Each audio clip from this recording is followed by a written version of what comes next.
Assalamualaikum warahmatullahi wabarakatuh. Halo, this is your online bestie. She is Farahin. You are now watching YouTube channel She is Farahin. Kalau yang belum subscribe, sila subscribe dulu YouTube saya, She is Farahin, and tambahkanlah saya punya subscriber tu. Okay, so tanpa membuang masa anda, kita pergi kepada topik. As you guys dah baca dekat title, iaitu apa kata-kata motivasi yang saya selalu pegang masa saya down. Okey, jawapan yang paling ringkas dan paling tepat adalah tak ada. Tak ada kata-kata motivasi kalau kita rasa down. Bila kita down, kita akan down sahaja. Memang tak adalah, tak load lah orang kata nak kata-kata motivasi lah apa semua.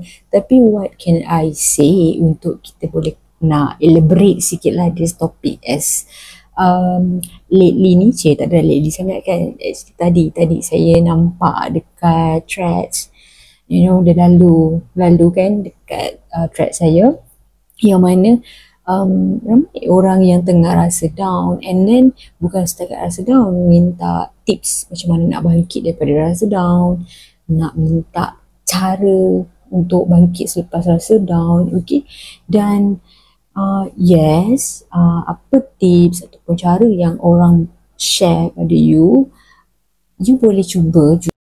The only main thing yang kita kena buat sewaktu kita tengah down tu adalah validate the feelings. Validate the feelings maksudnya kita akui yang I'm not okay.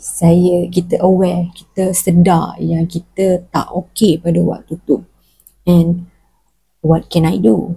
Okay. So, dalam bahasa mudahnya sebenarnya waktu kita tengah down, the simplest way yang kita boleh sampaikan kepada orang tersebut, whenever anda nampak ataupun anda tengok orang post dekat social media dia tengah down ke kan, just cakap, it's okay to feel down. Saya faham. And I'm here to listen. Simple. Okay, kalau kita nampak orang tu punya post kat social media, saya sedang ataupun sendiri nampak depan mata you yang orang tu tengah down apa kan, the best thing you can do adalah it's okay. I validate perasaan tu, it's okay. Saya faham anda tengah down. I really understand you tengah down, tak okay, you're not okay. I really understand. And I'm here to listen. Saya ada dekat sini. I'm here for you. Okay, I'm here for you. Sebab kalau orang tu tengah down, sebenarnya dia cuma nak didengari.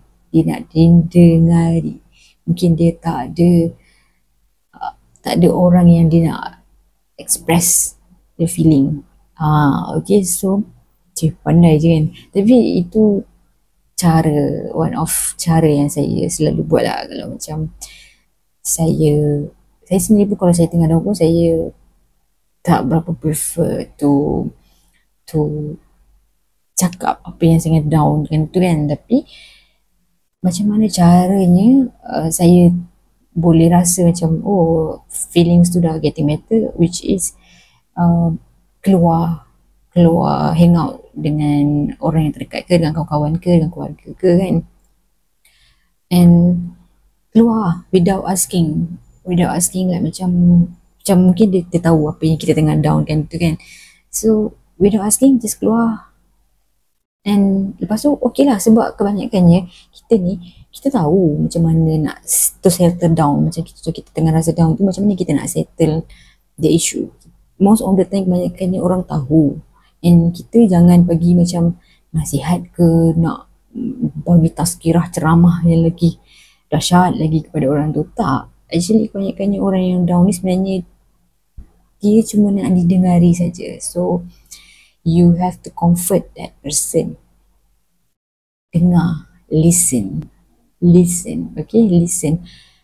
Tak semua orang ada kapasiti untuk mendengar, satu. Keduanya, tak semua orang ada kapasiti yang boleh terima that orang tu tengah having a bad things in her life lah ataupun his life lah kan. So that's why lah kadang-kadang kalau macam for some reasons, kadang-kadang ada orang ni dia prefer untuk bercakap the hard things, perkara-perkara yang isu-isu yang susah, isu yang berat ni dengan orang itu je, sebab orang tu ada capacity kan. Jangan pergi cakap dekat orang yang tak ada capacity untuk mendengar. You just wasting your time. Okay, you just wasting your time. So otherwise, you nak didengari, you want to validate the feelings, you patut cari orang yang ada capacity untuk mendengar. Dan itu je. Dan I'm sure lepas itu you akan rasa better, you will feel rasa lega, you will feel better, and you know how to get back, kata apa, stand strong kepada diri anda sendiri. Okay, so kepada anda yang tengah rasa down tu, it's okay, I'm here for you. You can drop a comment. If you are not okay, boleh DM saya juga dekat, saya aktif dekat Instagram, She Is Farhin. You can talk to me. Anyway, kalau tengah down pun better jangan buka social media lah. Nak cerita sikit lah. That's why lah saya buat cabaran tanpa social media. 30 hari cabaran tanpa social media. Link ada dekat bawah, boleh tengok. Actually benda ni dah ongoing. Dah dekat masuk 2 minggu lah macam tu kan. Saya buat self challenge cabaran tanpa social media ni untuk diri saya sendiri je. Lepas tu saya nak documenting apa yang berlaku sepanjang saya membuat cabaran tu, and saya post dekat saya punya blog, link ada dekat bawah, dan saya share jugalah dekat saya punya social media. Okay, so take care, and if you're not okay, boleh je komen kan, tapi jangan yang berat-berat sangat itu. And if you're not okay, I hope that anda diberikan kekuatan untuk melalui kehidupan anda. Right? Bye. Assalamualaikum warahmatullahi wabarakatuh. Jangan lupa subscribe YouTube saya, She Is Farhin. To the next video. Bye-bye.